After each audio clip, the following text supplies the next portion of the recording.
Assalamu alaikum, everyone. Welcome to the annual World Hijab Day conference. And World Hijab Day was founded by Nazma Khan in 2013. And since then, we have World Hijab Day conference every year. More than 195 countries, people from 195 countries participate in this festival every year to celebrate our hijabi sisters around the world. People come with different hashtags, logos, and then we have, all this festival going on for more than a week. So I welcome all of you and thank you for participating in this event. And may Allah subhanahu wa ta'ala, accept our intentions to come forward and raise this awareness about hijab. And I would like to welcome our distinguished sisters from different fields and countries. And let's start with Janan. Sister Janan Server is a Pharma D in a non-traditional pharmacist environment. She's a publishing professional and global citizen. She actively engages as a pharmacy career coach, a medical writer, public speaker, and most recently is the founder of an independent book publishing company, Global Bookshelves International. She serves as a chief content officer for career coaching company and a medical program manager for continuing medical education company. And she hosts a diverse children's storytelling podcast with her 3 young daughters called Salam Storytime. In her free time, she can be found reading books with a supportive husband and daughters in her home in Kentucky. Our next guest is Sahar Jabber. She's born and raised in Hamilton, Ontario. She completed double honors in sociology and communications. She resides in Lebanon with her husband and 3-year-old son. She completed several Islamic studies classes. She founded Figs and Olive Publications and published But Why is the Hijab So Special?, intending to educate and inspire young females about the hijab. She also provides a hijab mentorship program to support females interested in taking next big step in wearing the hijab or for those struggling to feel connected to the hijab and who needs advice. Her goals and aspirations in life are to empower the Muslim generation through literature and knowledge. Our next guest is Noor Kaviran. Noor is an ICF certified coach, and she specializes in emotional resilience coaching. She uses practical tools to help Muslim women build their emotional resilience and firmly anchor themselves in Allah by letting go of the emotional patterns which hold them back with Allah's permission. Her approach is based on the teachings of Islam. She's furthering her education with a degree in health sciences and Islamic psychology training. She also has a podcast which is called With Love from Noor and is loved with sisters worldwide. And then we have Yumna Saban. Yumna is a professional coach and she's a founder of Arkia Coaching Consultants, where she offers various business and coaching services to her global clients. She specializes in women empowerment, small business mentoring, and personal transformation. She has over 20 years of leadership experience in corporate. Academically, she attained her honors in business management and masters in management coaching. She's a mom of 4, married for 25 years, mashallah, and she enjoys learning and networking people. And welcome, ladies. I am so honored to share this space with you. And we want to talk about hijab in the workspaces. And since all of you have different experience in different countries and different sectors where you have worked, I think it will be very enriching experience for the viewers to share, your experience with them. That how was your experience as a hijabi person in the workspace? And we will also talk about the hijabophobia. Yes, please. Any one of you would like to share first? Assalamu alaikum. Thank you so much for that beautiful introduction, Sana. Just one little thing. The podcast is called From Noor with Love. Yeah. Alhamdulillah, as a labor Okay. of love to the people from me. Hijab. I think I'm the only revert here. So hijab for me, I was like, what is that? The first time I saw someone wearing it, but I just thought she was so incredibly beautiful. I was like, oh my gosh, this woman is so beautiful with this hijab. That was my first introduction to hijab. And immediately when I became a Muslim, within a month, I decided to wear the hijab, having grown up Christian, really with the belief of you must follow your religion. There's like no ifs, ands, or buts about it. So it wasn't so difficult once I put it on, but I really was concerned with how people would think about me. What would they think about me? And alhamdulillah, it was a difficult journey, especially at work. I found that the men loved it. They were like, and I'm talking about non-Muslim men. Of course, Muslim men were very happy and supportive, as well as Muslim women, but the non-Muslim men at my workplace were so supportive, so respectful, so kind, with the exception of one, and the women were haters. They were so mean to me. They were just not even women at work, even women on the street. My non-Muslim friends at the time would say, "Do you notice all the women looking at you?" Because I dressed visibly Muslim, not just with the hijab. At one point, I decided, oh, I can't wear these clothes. That's not appropriate, because, of course, I didn't know. And a lot of anger from women in the workplace. Words like, you betrayed us. You have set us back. Is your husband making you wear that? You're oppressed? And as an educated woman, I would throw back feminism at them, like, aren't we allowed to choose? Are you not supposed to be protecting my rights? My rights to dress however I want? I do not object to you wearing your mini skirt. So why do you object to me covering? But somehow when people have a prejudice, that logical argument is lost because it's all emotion.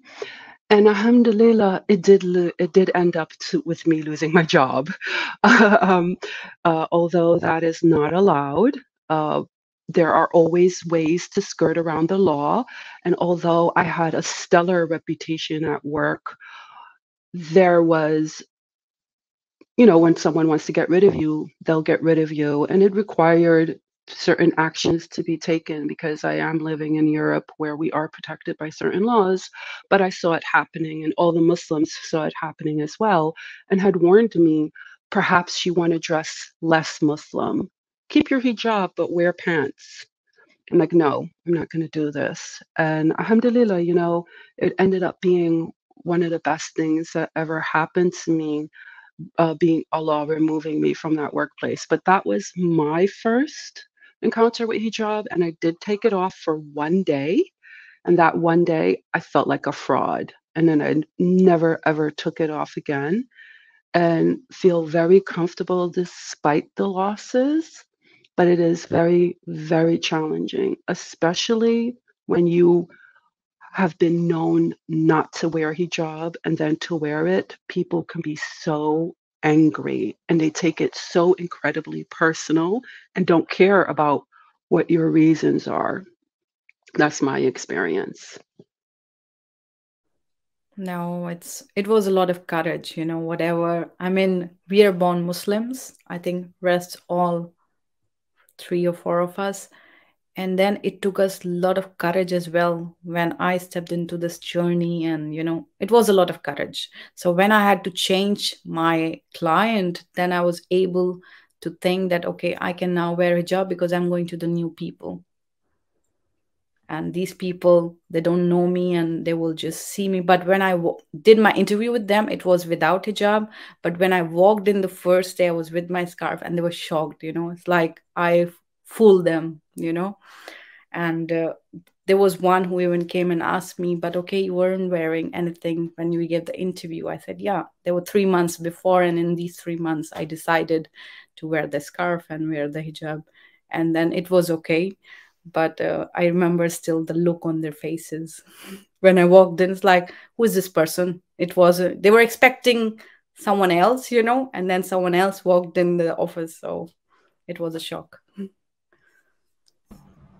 Yeah, I definitely want to applaud you for your courage. And it takes a lot of yeah, it takes in Yeah, focus. and I feel, as Noor said, it was more in the eyes of women than in the eyes of men. You can see that, Yes, you know. something very interesting. I was, as you said, I was born and raised in Canada, so my whole life I was in Western public school.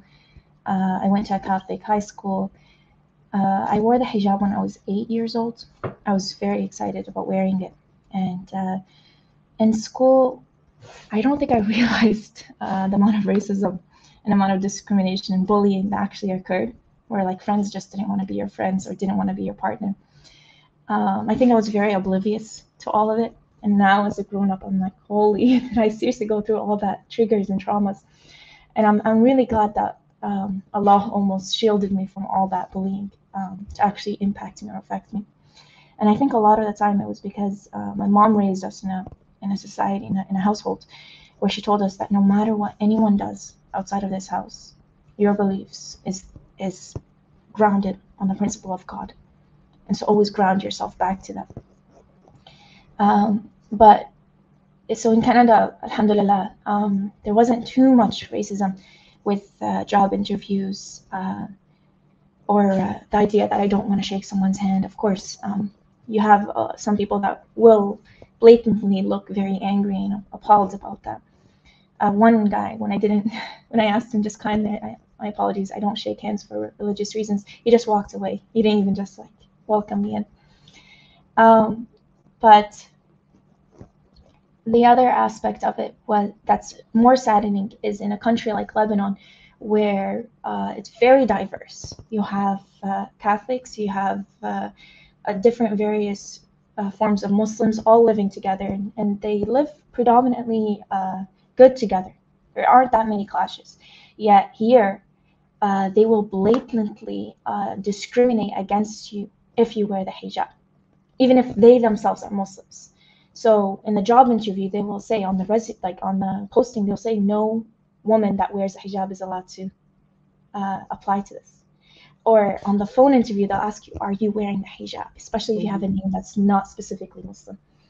And this is, majority of people in this country are Muslims. Yet because there hasn't been enough uproar, because the Muslims are quiet about their rights within this country, it is what it is. And so many talented women do not have the opportunity to work here. And we know a lot of the problem outside of Lebanon and in Canada is that the hijab, unfortunately, has been reduced to a socio-cultural meaning. So it's overly simplified, it's racist, and it can be misogynistic, discrimination, and attributes that are actually added into the infrastructure of what a hijab means. And so it ranges from symbolic representations of oppression to domestic principles of equality, and the stigma of radical Islamic beliefs and the more commonly the oppression of women, is all put into the symbolic representation of what a hijab is. That's true. It's such a difficult thing, especially within Western societies, where it can be confusing as to why would you put yourself in a position that's limiting your freedom, not recognizing that wearing the hijab actually allows you to overcome any barriers that would not allow you to reach your freedom. So definitely it's a difficult thing within the workplace, and a lot of work needs to be done specifically within Lebanon territories. Yeah, it's amazing to know that, because you expect that this is a country in the Middle East with so diverse background that some of the countries, people even wear hijab, even if they're Catholic and all, out of culture. But then if you hear this, yeah, a lot of work needs to be done. A rework needs to be done, actually.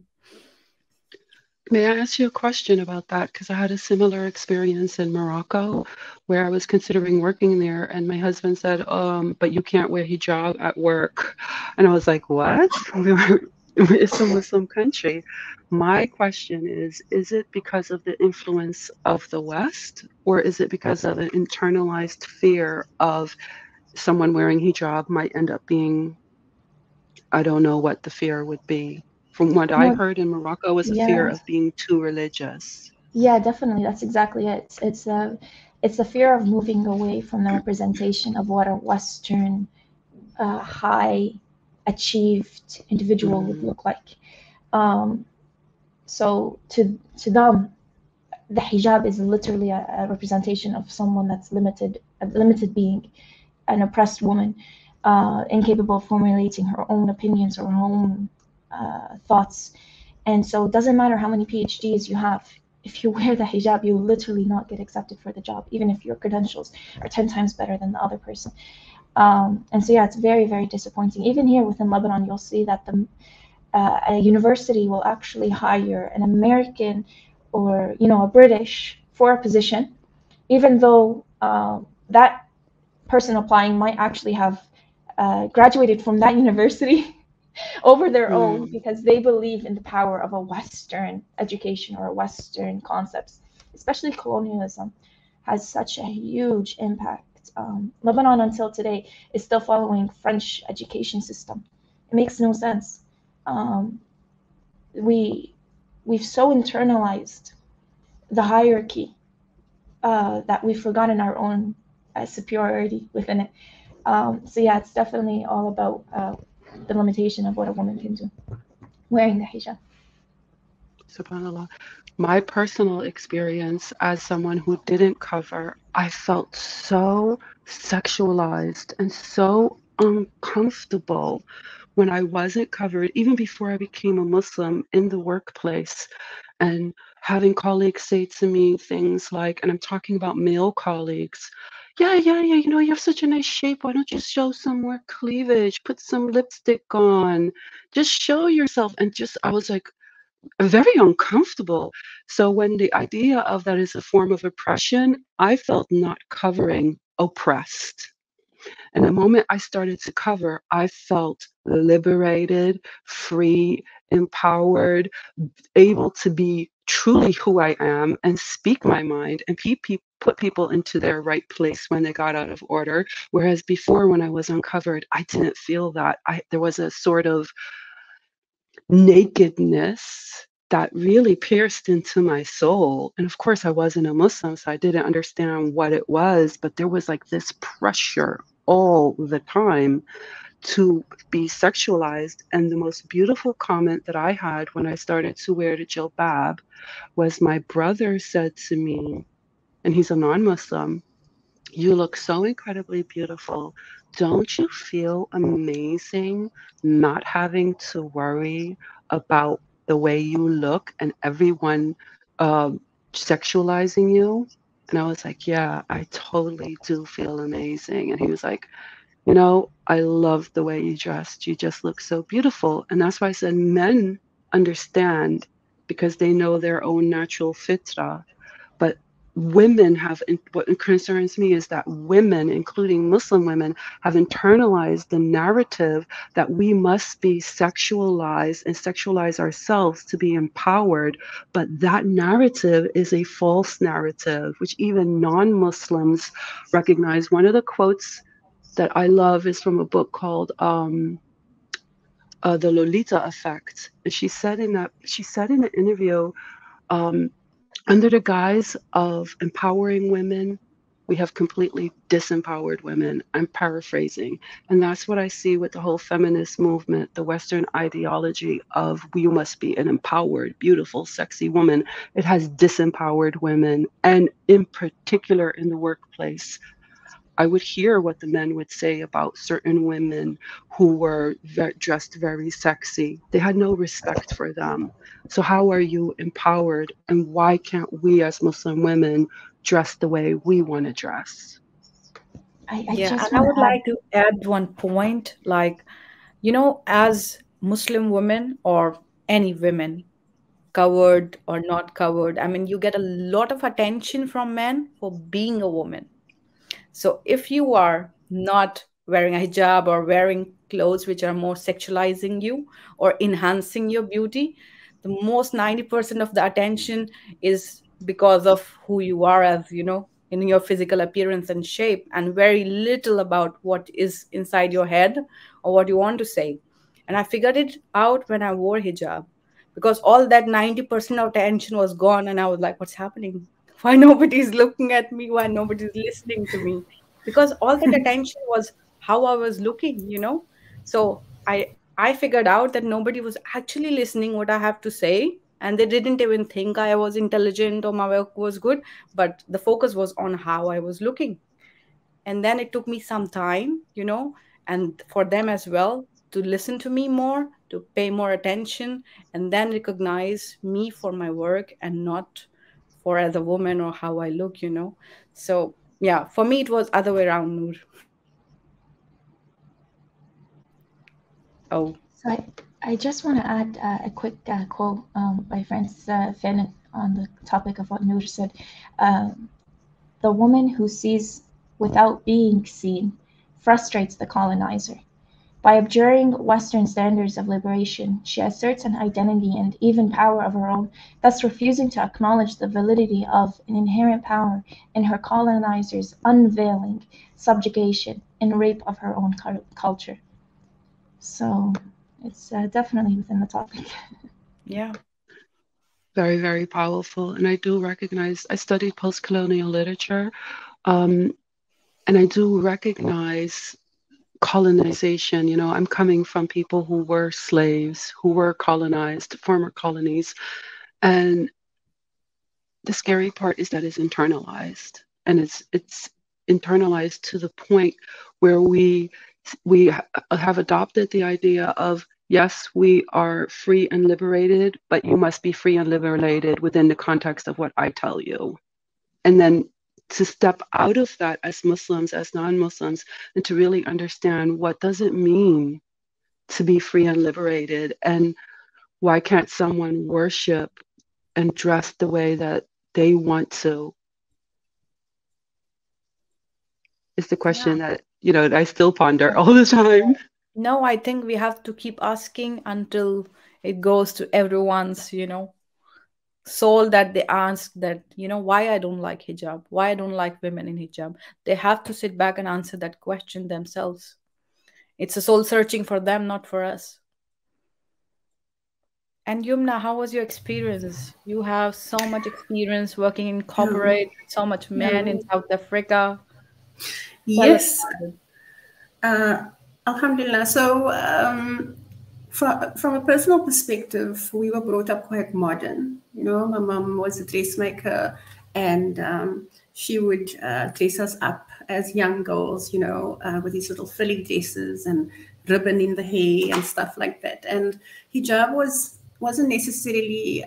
She wore her scarf, but it wasn't full hijab. And then after my dad had passed, she married a tabligh who was obviously much more religious and all of that. And she immediately went into hijab. And as three young teenage girls, we were, what is going on? You know, suddenly we were forced to dress properly in hijab, wore these Punjabi suits for Eid. It was just a complete 360, and the family observed it. And family, although they kind of accepted it, they were all, you know, the eyebrows were raised, like, what's going on now? Is this a new, you know, family and stuff like that? So within the three little sisters, I was the one that was very much compliant because I'm the older one.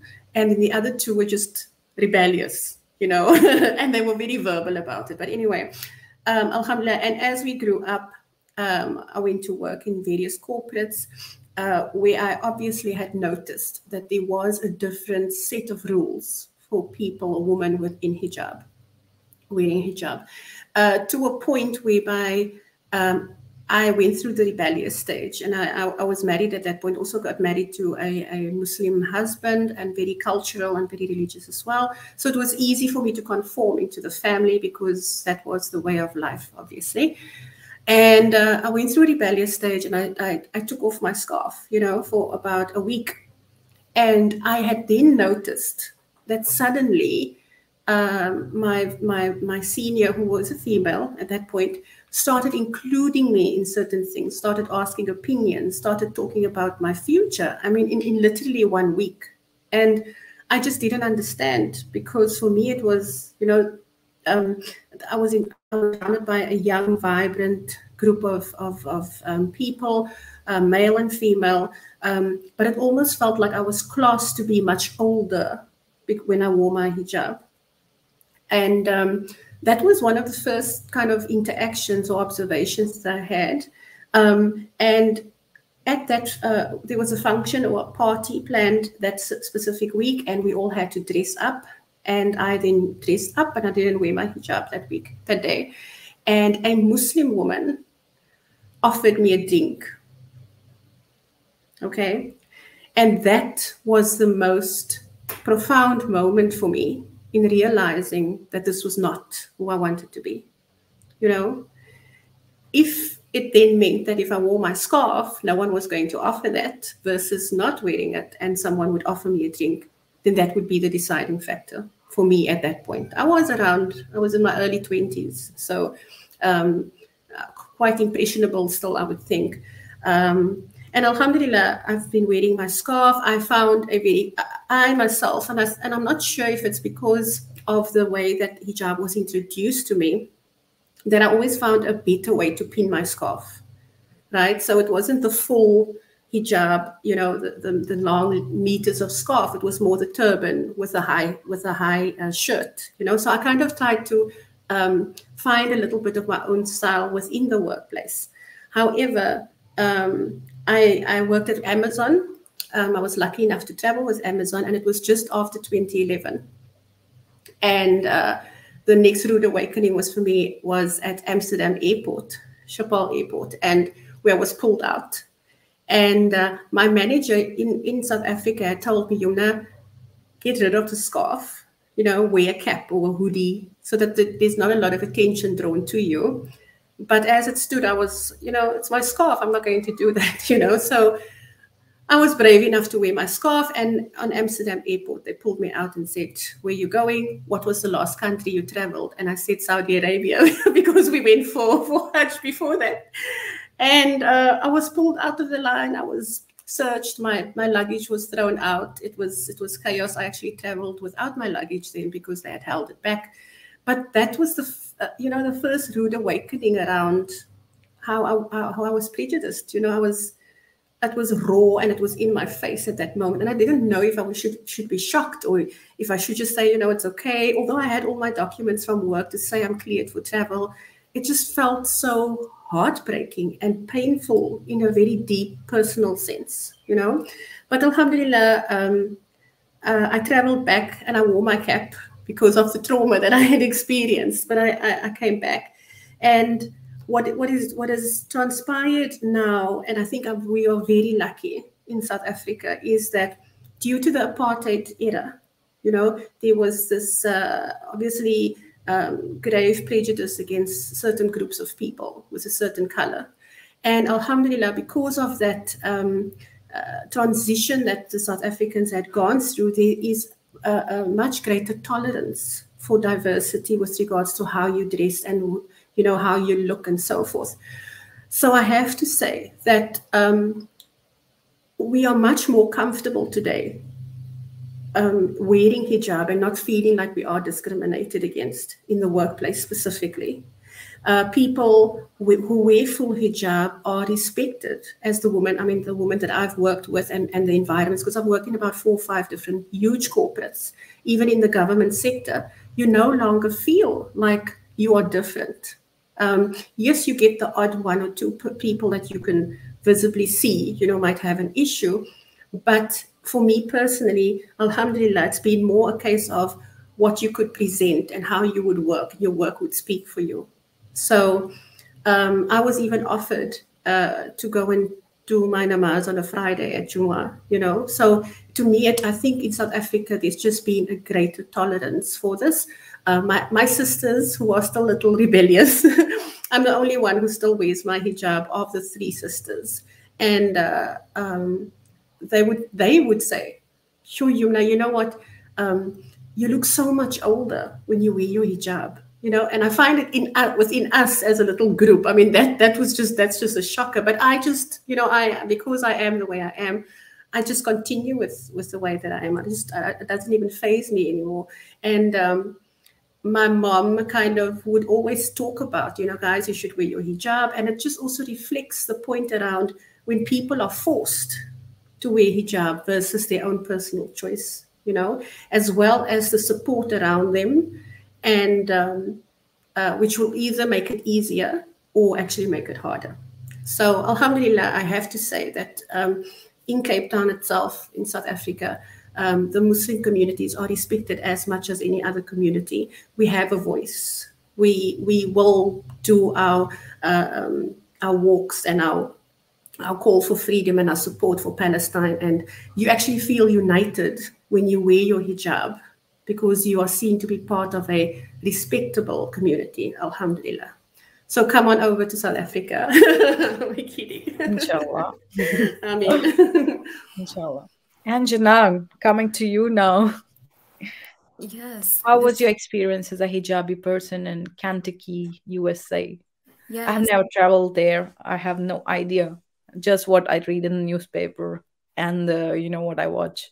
Yeah, I would love to have any of you come visit. My experience has been an interesting and dynamic one. I grew up in the rural South in the United States. I've lived in Washington, D.C. area, worked in nonprofit space, the corporate space, and now again, Kentucky is considered in the South. And this time, throughout all of this time and prior, I've been wearing hijab. I was just counting, it's been over 20 years. And I personally have evolved with the hijab as well. As far as in the workplace, I find it's this dichotomy of being both empowering. I've heard these words said by the sisters here, offering a layer of protection, recognition, and respect. I also have found an opposite impact of being isolating in a way that I often have found myself in spaces where I was the only one wearing hijab, or the only Muslim, or the only visible Muslim. And when that happens, you feel that this spotlight is on you. You're standing out in a different way, maybe not from showing up. It's just a different layer of suddenly you're receiving more attention because you stand out. And that also impacts you because you have to represent not only yourself, but represent Islam and these stereotypes. I often, when I first meet people, people assume a lot of things. So the word assumption is a word I recognize and really comes with wearing a hijab, what people expect to think of you. And, there are many unconscious biases that people may have. I recognize, though, now, as I've grown up with the hijab, that it's an incredible opportunity, actually, to be able to use this. Often I am the only working Muslim someone has met in the different spaces that I've been. And alhamdulillah, I try to use it as a way to model and show empathy, but we're human. And it's an interesting challenge. But overall, I have had both good and bad, and I'm sure we'll get to talking about certain and specific examples, but that's been my experience. Thank you. Yeah, I think I can relate to all of you. I think, and we all can relate to each other, in our experiences so far with the hijab. And now I think I would like to talk about hijabophobia. That, okay, we had our own personal struggles, and then we had this hijabophobia, which came more as Islamophobia, like people, when they see you as more as a fanatic, they see you as a very fundamentalist, and I don't know, it's like, I mean, for men, if they're not wearing the small cap or a beard, all the attention has come on the women itself in this environment or age, wherever we are living. So it's very easy to spot, a hijabi person and see, okay, she's a practicing person. I remember in one of my trips when I went to Israel for work, I wasn't wearing hijab then. So it was only a question, are you a Muslim or not? And if you're Muslim, there is another lane for it. And I was like, what? It never happened on any airport in the world that if you're a Muslim, there is another lane for you. And there is a special interrogation and checking and things and stuff. And then people I traveled with, and they were like, Sana, why do you have to mention it? Because they were worried for me. And they were like, okay, you just have to pass and say, you don't look. I said, no, I cannot, Why should I lie? And I'm not ashamed of who I am. So let them ask me whatever they have to ask. But that was also like a turning point. That, and then they were asking me questions like, how much practicing Muslim are you? And then I was like, I'm a Muslim, so I'm practicing. And what do you think? Do you pray 5 times? I said yes. And do you read Quran? I said yes. And then it was like, but I was not wearing a scarf then. And a scarf is really a symbol of more, like towards, they count it as more fundamental, or I don't know, whatever is inside their minds.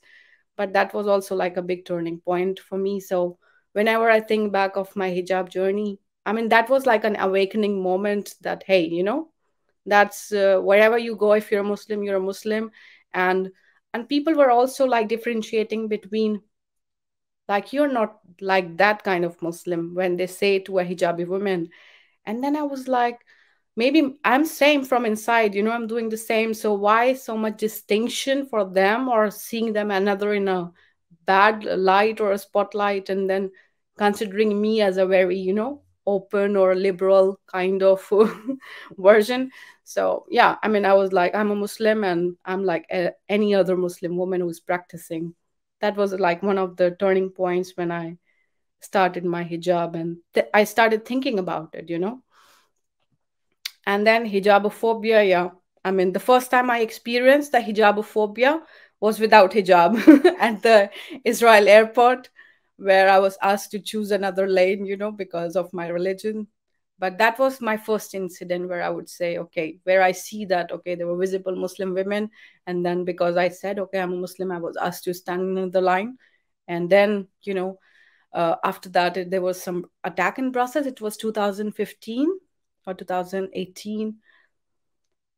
It was hard at the airports. It was really, really hard. All the eyes were on you wherever you are going if you're a hijabi person. And then they ask you to remove the scarf if you can. And if you're not, yeah, the checking was entirely, they could put almost fingers into your brain, when they're checking. And you feel that kind of energy from them. When you sense the energies, you feel that sometimes some people are very kind and gentle and polite, and then sometimes you feel that, okay, they're not very, there's something behind more that checking. So that feeling and energy as a hijabi person on the airport. I think so much anxiety I have when I travel, anywhere. If I have to travel at the airport, and then I have to get checked, it's like it comes back, that 2018, 2019, what happens at the airport when I was traveling. And let's talk about more hijabophobia at the workplace. So I will let you all speak and then tell my experience. So now I was just thinking, when just to add to what you were saying earlier about the airport, it took me right back into that room where they were searching me. And it was a gentleman and a female. So the female did the physical search and stuff like that. And because I felt very uncomfortable, I started talking. So I babbled, right? So I'm like, oh, okay, this is part of the process. And they just ignored me. I mean, there was no response. The gentleman had this, this no expression, look, yeah. And They'll shut up. Yeah, she wore gloves as if I was filthy, and then she put her hands in the side of my undies, and that shocked me. I think at that point, if there was anything that would shut me up, it was that. I was like, okay, now I'm not going to talk anymore, because I couldn't understand at that point. I mean, I just used to see things on the news and on the radio. I didn't think that I was ever going to be in such a situation because I wore my scarf. And I just think, yeah, it's just terrible. I mean, to think even that men who might not be showing that they are Muslim, with a beard, and they might not be, but their passports might show that their names are Muhammad or whatever it is. Even at that point, they were called out just because of their name. And it really was just one of those rude awakening moments. And when I came back, I remember telling my family that we should be very lucky, that it is very hard for people to travel, but we should also be grateful that we don't have as bad a situation as we have here in South Africa, But yeah, alhamdulillah. I think I covered most of the work examples earlier, but I'll give one of the other sisters a chance, inshallah. Yeah, that airport is like the worst example of wherever you can experience the hijabophobia, I always And have anxiety for traveling. For that, I will be checked, you know. That kicks in and I can't do much about it. Alhamdulillah. Actually, your stories reminded me that I did experience that, but I have selective amnesia for things that traumatize me. And I did experience that in the airport in London, and I was traveling with a person who's an atheist, and she was more horrified than I was, but by that time I was already used to it. I was like, oh, it's normal. And it's in that instance where people who maybe don't believe, because there's always this idea of you're exaggerating, but then they see it themselves and they experience it themselves, and then they start to question. But Sana, what you said, what happened to you in Israel, those questions, I think that is at the heart of hijabophobia, Islamophobia. It's a it goes beyond, are you practicing? Is this sort of fear? Because one of my non-Muslim friends that I went to university with, she said, it's not so much about you being a Muslim, it is about you being visibly someone who is devoted to God. That's what freaks people out. And she was living in a predominantly Jewish neighborhood in New York where women would dress visibly Jewish and they would experience similar things. And I think all eyes are on Muslim women now because of 9/11, because of the war in Afghanistan, in Iraq. Now we are experiencing this because we represent a symbol of religiosity, and that's what frightens people. I have lost friends because their partners could not handle me being a Muslim because of that fear. Praying 5 times a day. What do you mean you pray 5 times a day? That's so excessive. But it goes far deeper into, what people's own relationship with the creator or lack thereof.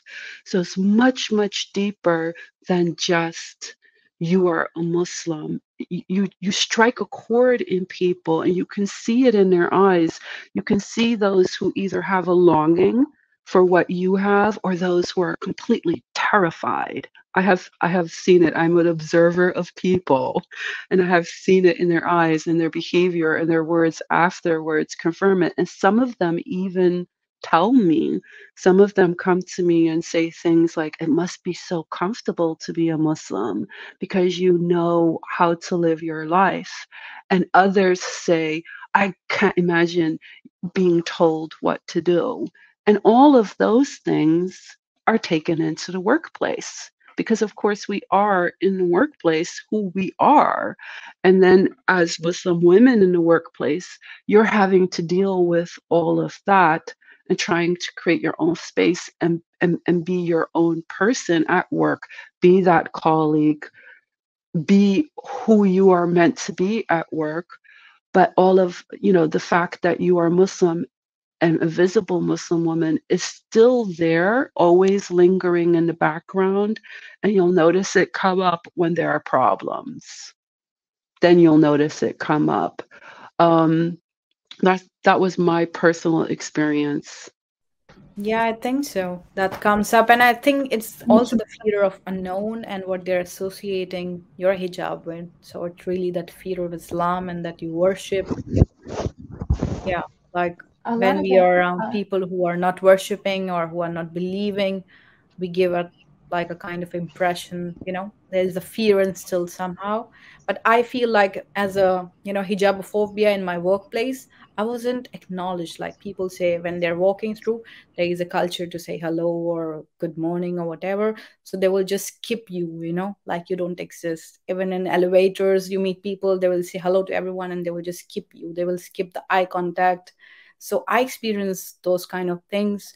Or like I was in a party at my work. It was like 5 years back. And then there was one of the managers who walked up and told me, oh, now you start wearing hijab. It will be very difficult for us to find you another project.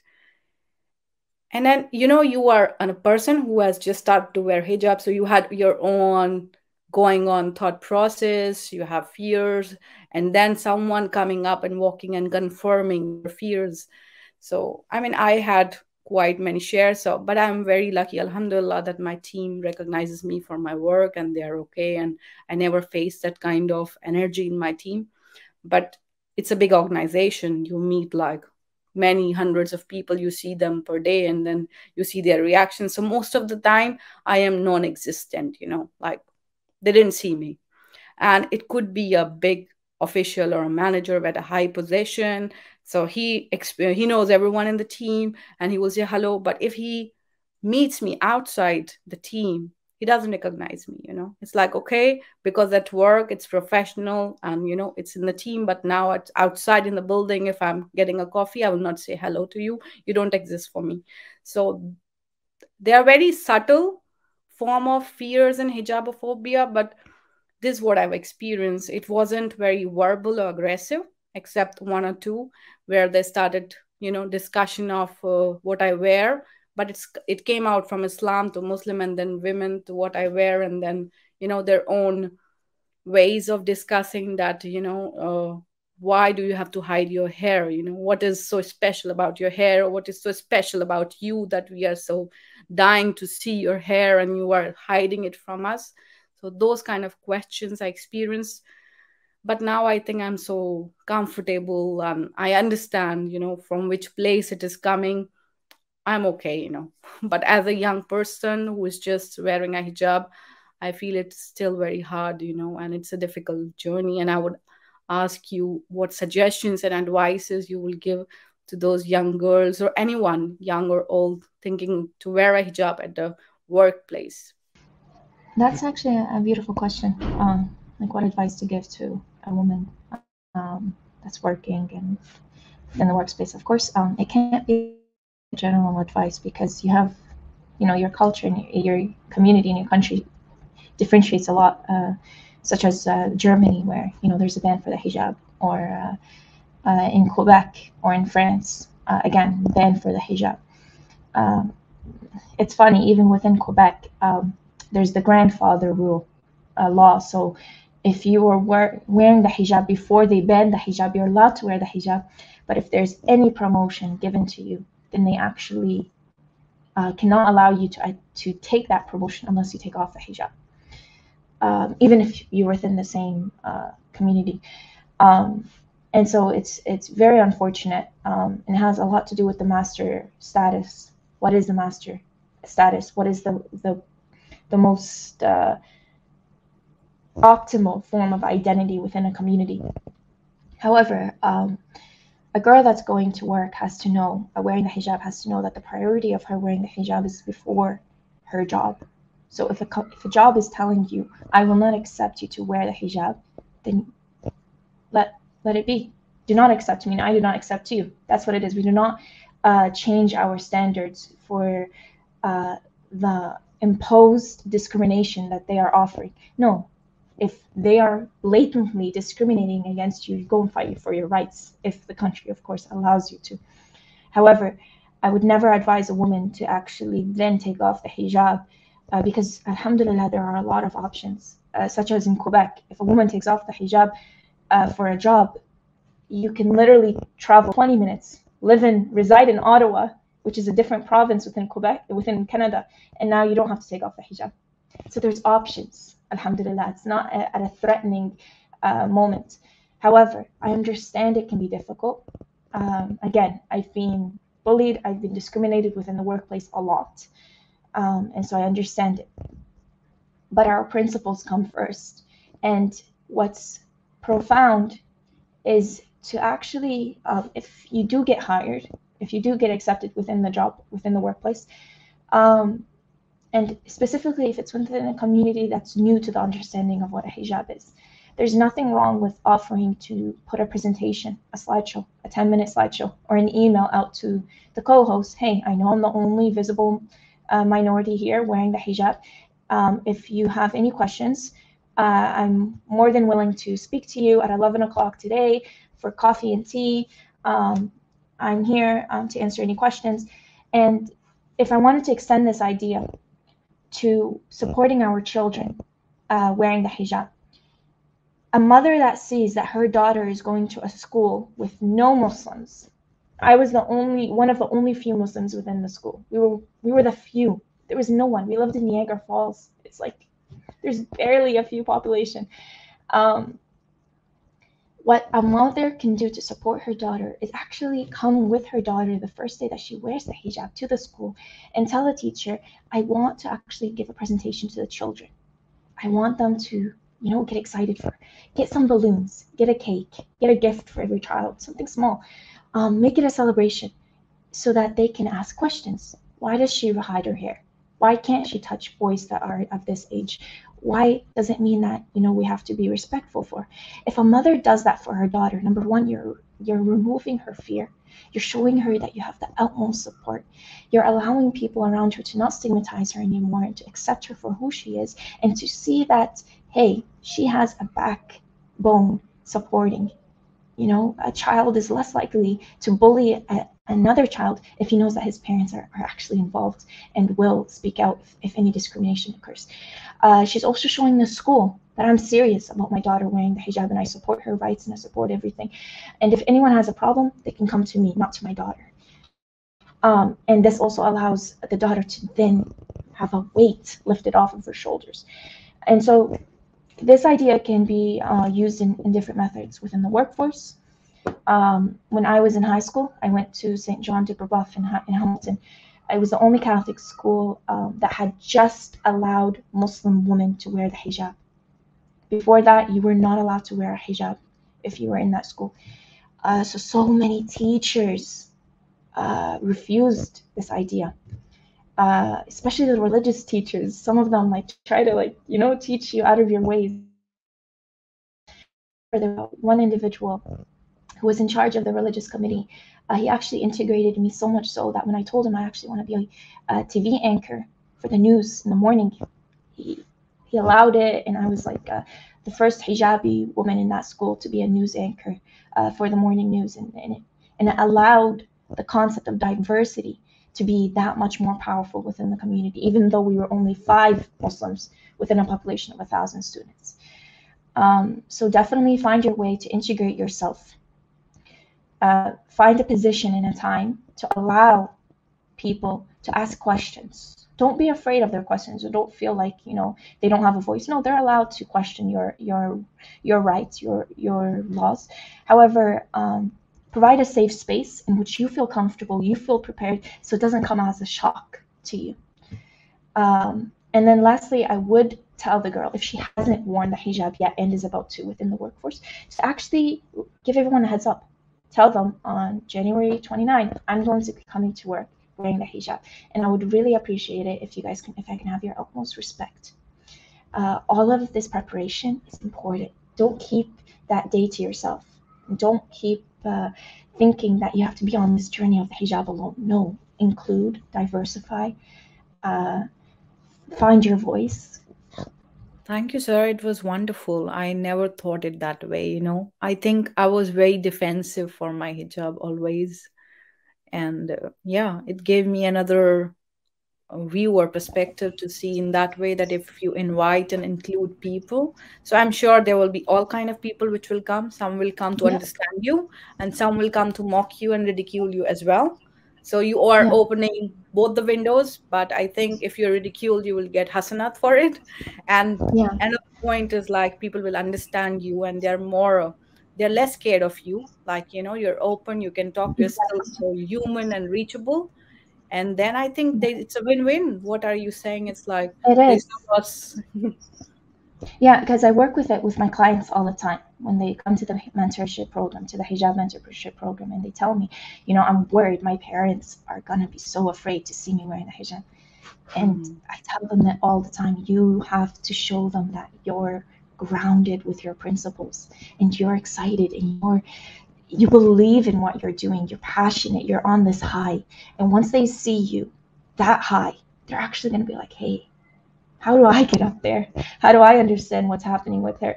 And so you have to really illuminate everything you believe in what the hijab is. And of course, if we were to talk about how incredibly beautiful the hijab is right now, we wouldn't end. And so definitely including people that you love and people, and seeing that their opinion, their thoughts is actually important as well to take into consideration. It's not all about you. You actually have to make sure that the environment around you feels safe. Just like you want to feel safe, allow them to feel safe as well. And through discussion, through literature, through knowledge, all of that can hopefully be occurred. I love this. And I think you answered my second question as well, that what is our message for the non-Muslim people? You know, like what are their concerns and how they can deal around people who wear hijab? You know, sometimes I feel they avoid eye contact or things because they don't know what to do. It's like, maybe you will not like it. And it's like to shake hand or not, you know. So it's like, you know, it's like a zone which is unknown and I will just avoid it. So if you invite them, it's like, okay, she's okay. You're giving them like that kind of message that I'm open, I'm reachable, we can talk about it. I really like this idea. I'd love to share. I loved what everyone has said so far, and Sahar specifically. It was beautiful advice. One thing I think about often, you know, over this journey is that sometimes there are very clear experience where you know this is hijabophobia. So for example, for me in my youth, there's been boys that have tried to pull off my hijab. There was a young girl, every morning at the beginning of class, she would tell the whole rest of the class that I didn't have ears and that's why I wore a hijab. You know, and those little things, that at that time silly or sounds silly now, but it, you know, these things impact you. I also worked, as I think I mentioned, or sister mentioned, that I'm a pharmacist and I worked in a physical pharmacy. People would assume that I couldn't speak English and throw change at me in this rural area in Tennessee, where the idea, maybe because of their fear or because of the media representation of what Islam and what it means to wear a hijab, you always have to think, where are the people who are doing these, where is this coming from? And my advice to all of us and to young women who are in the workplace is to really try to think before you think something is discrimination. We all have, each of us here on this panel and in the workforce, we have so many different principles and parts of who we are. There's an intersectionality. We may be young, and maybe something that you're facing is not necessarily because of the actual hijab. Maybe there's ageism. We're women, and women in the workplace, you can relate, hijab or not. There's a discrimination or things that you face. Perhaps you're coming from an underrepresented or minority group, and that could be where a bias is coming from. And of course, perhaps it is a religious reason. My advice often to colleagues, I happen to do career coaching as well, is to really treat each interaction that you have with someone with empathy and compassion, taking some of these principles that Sister Sahar was saying, that, you know, if we can think about issues that are here, that are dividing us, find ways to even think about how you can have that compassion and relate. The issues that divide us often pale into comparison to the topics that can unite us, which is, as Sister Sahar was saying, hey, I'm going to do this thing, I'm scared, or not scared, I'm nervous, or this is really important to me. People can relate and resonate to that. So being proactive, being that voice of saying, you know I'm doing this and I'm the only one here that does this, being open to questions, and for those who are non-Muslim, feeling comfortable to ask. That may be scary for some people, to find out, to be that ambassador, or to be able to suddenly have to represent Islam, or why you're doing a certain thing. Maybe you have a different reason. We need things like World Hijab Day, you know, that it's not just your individual story. You represent you, and maybe your reason is different from others, but having these forums, having these ways for people that are non-Muslim to learn and understand is just so important. And I really hope that we can embody that Islam and a hijab can mean more, and it is very beautiful. It can be peaceful. We can be just and have grace without people assuming. That assumption that really hurts me the most. The biggest bias that I receive is that, oh, you must be the exception, Janan. You know, you are different than the rest of, you're not like the others. You're not, you know, you're just different. And unfortunately, I don't want that to be what people think. So I'll leave you with that. It's a lot of work to do, but it's an empowering thing. And I hope we can come from a place of power. Thank you so much, Janan. It was really beautiful, your message. And I could relate that thing that people who have hijabophobia and Islamophobia, when they have Muslim friends, they say, I like my friend. You're really nice, but others are not like you. So, yeah. But it's still, if we can remove one fear at a time from one person, I think we can still be happy that, you know, okay, slowly and slowly, inshallah, with World Hijab Day conference, with these dialogues. And like Sahar said, I really like that if we include people rather than keep, you know, they attack us and we defend. There are a lot of people who really want to understand. And hijab is beautiful. I want to give this message to all the women who want to wear hijab, that it is beautiful. It doesn't limit your beauty. And, you know, your beauty is your inner beauty and nothing can hide it. And the more you hide that physical aspect, your mirror will be more reflected from inside, you know, like you will see people. It's not me talking words, but if you will wear hijab and then you continue the journey, you will see it for yourself.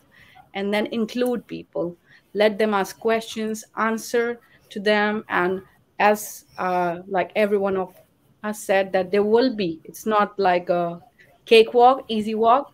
There will be hurdles, there will be fears, there will be at moments when there are doubts coming in, but just hold on. Hold on to that. And there is our email as well of the World Hijab Day. You can write to us and we will see, you know, how best we can navigate you through their videos, their messages to keep motivating you.